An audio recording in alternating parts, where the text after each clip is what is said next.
کہ اے اللہ اے اللہ اے اللہ ان کے دل میں میرے لیے اور محبت ڈال اور محبت ڈال اور محبت ڈال اے اللہ، اور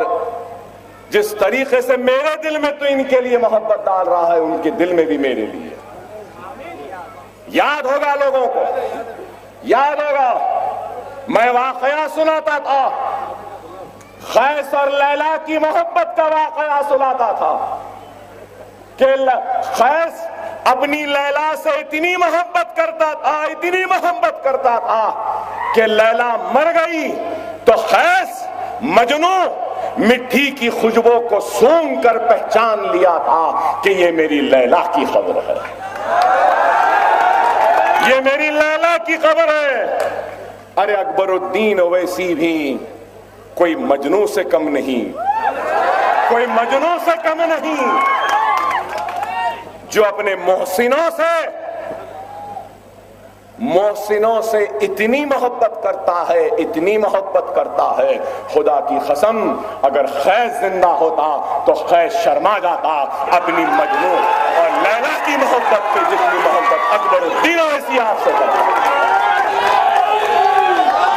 میری جان قربان، میرا مال قربان، میری جسم کی چربی قربان، میری آل اولاد قربان، میری اس عوام، اس چندرائن گٹے کے میرے بھائیوں کے لیے، حیدرآباد کے مسلمانوں کے لیے، کیونکہ آپ کا احسان ہے میری ذات پر۔ وہ احسان 20 برس پہلے بھی آپ نے کیا تھا کہ ایک 25 برس کے نوجوان کو ایم ایل اے بنایا، ارے وہ احسان کا بوجھ ہی تھا۔ تو پھر ایک اور احسان کیا جب دشمنوں نے گولیاں ماری، چاقو سے حملہ کیا، تو کیسے بھول جاؤں اس احسان کو جو لوگ گھروں میں بیٹھ کر دعا کرتے رہے، کیسے بھول جاؤں اس احسان کو جو میرے بھائی کعبے کا طواف کرتے کرتے دعا کر رہے تھے، کیسے بھول جاؤں اس احسان کو جو بارگاہ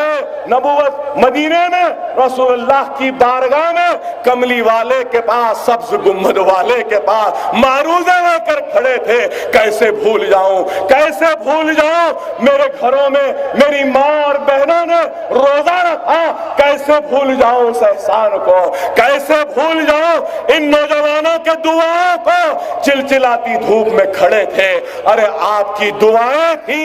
آپ کی دعاؤں کا احسان تھا کہ اکبر الدین اویسی زندہ ہے۔ اکبر الدین اویسی کی ماں اپنے نوجوان بیٹے کی میت کو دیکھنے سے بچ گئی۔ آپ کا احسان ہے، آپ کا احسان ہے کہ اکبر الدین اویسی کی اولاد یتیم ہونے سے بچ گئی۔ آپ کا احسان ہے کہ اکبر الدین اویسی کا بھائی اپنے کھاندے پر اکبر اویسی کے میت اور جنازے کا بوجھ اٹھانے سے بڑھ گیا۔ نعرہ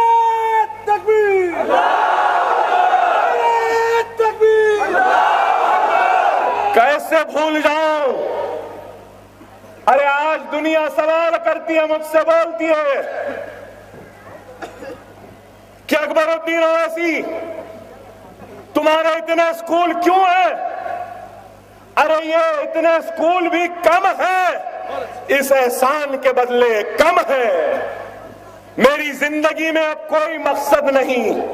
کوئی خواہش نہیں، کوئی حسرت نہیں، نہ نام کی خواہش، نہ دولت کی خواہش، نہ اقتدار کی خواہش، نہ اچھا پہننے کی خواہش، نہ اچھا اوڑھنے کی خواہش، نہ اچھی گاڑی میں پھرنے کی خواہش، میری کوئی خواہش نہیں ہے میرے بھائی۔ میری زندگی کی اگر کوئی خواہش ہے تو یہی ہے کہ جب تک حیات ہے، جب تک سانس ہے، اللہ جو بھی دے گا میں اس قوم کو دیتا رہوں،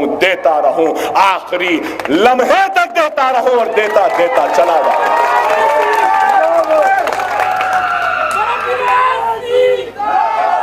ارے موت کے دروازے تک، موت کے دروازے تک جا کر لوٹ کر آیا ہوں۔ مجھے معلوم زندگی اور موت کیا ہے، مجھے معلوم دنیا اور آخرت کیا ہے۔ ارے موت کے دروازے تک گیا تھا، ارے مجھے معلوم بے شک 1 سال بستر پہ تھا،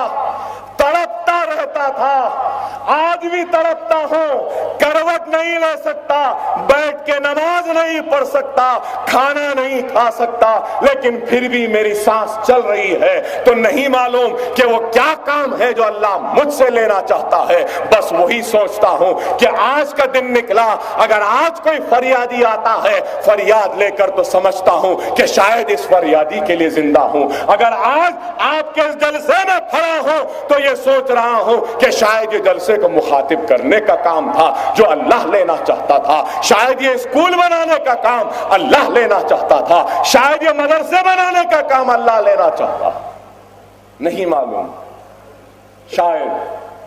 15 منٹ کا کام لینا اللہ چاہتا، نہیں معلوم، نہیں معلوم، نہیں معلوم۔